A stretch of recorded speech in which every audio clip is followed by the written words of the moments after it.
Let's synchronize. Barney the Dinosaur now running tantric sex business, seriously. If you had to guess what the actor who portrayed Barney the Dinosaur for a decade is doing now, what would you say? If your guess was that he currently runs a tantric sex business, congratulations. He describes how he worships his goddess clients, helping them to become spiritually unblocked while also helping them to experience powerful orgasms. Your first thought might be, oh no, another cult guy. After Smallville star Allison Mack was exposed as a master in a sex slave cult and actor Andrew Keegan started his own religion, who could blame you? This is a little different.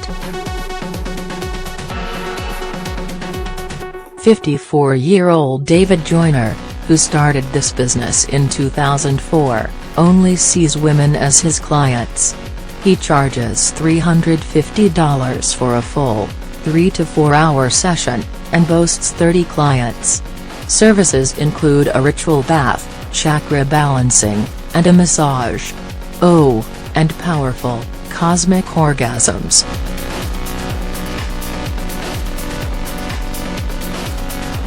In an interview with Vice, the former Barney and Friends actor describes his tantric sex business in unabashed detail. When the lingam, penis, and the yoni, vagina, meet, there's a certain energy that takes place that hands on the body alone cannot create. These are fairly common tantric terms, but Wed mentioned that, as the article notes, there are many tantric practices that don't even require touching. Even through G-spot massage, it's still not the same energy that flows.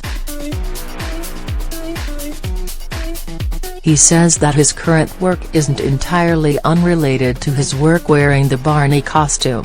The energy I brought up, while in the costume, is based on the foundation of Tantra, which is love.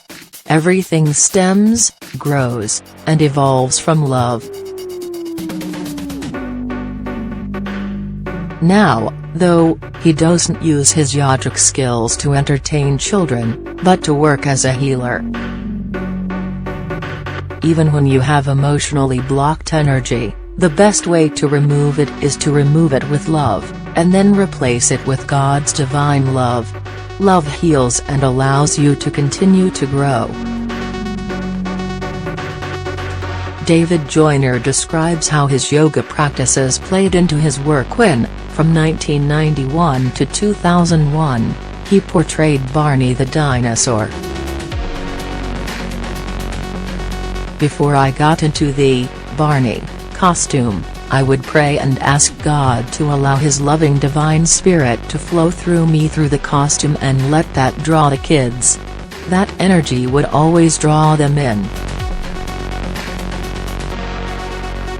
He was noted for a particularly exuberant portrayal while wearing the costume. Note, he did not provide the voice. Children are more connected spiritually than adults. If he says so. A lot of times when I see infants and I'm out and about at the grocery store or whatever, they start staring at me.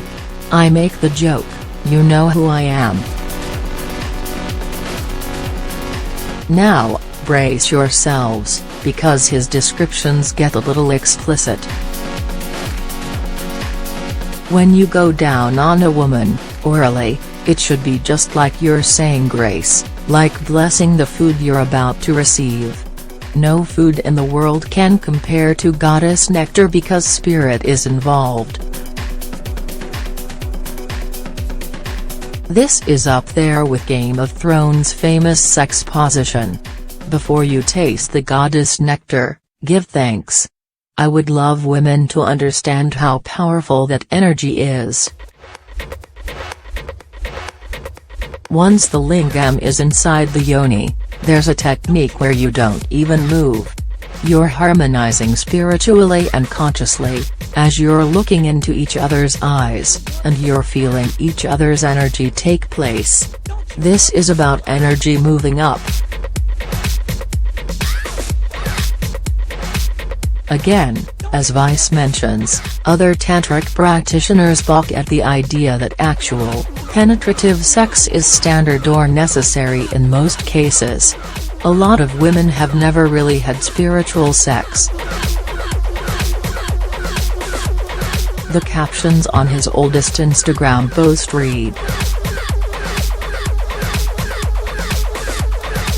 As a Tantra massage specialist and energy healer, the basic philosophy of Tantra is that all women are goddesses, and when touching a goddess or being intimate with a goddess you should also understand you're touching the hand of God and her spiritual connection with God.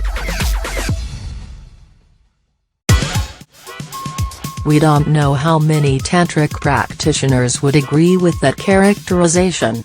And this next line just about killed us. Stay thirsty, my friends, but remember you're drinking pure holy water. It's going to haunt us for the rest of our lives. In fact, every part of this is going to haunt us for the rest of our lives. You start of reading this wondering if Barney went on to lead a cult. By the time that you finished, you may have concluded that David Joyner is some sort of new age gigolo.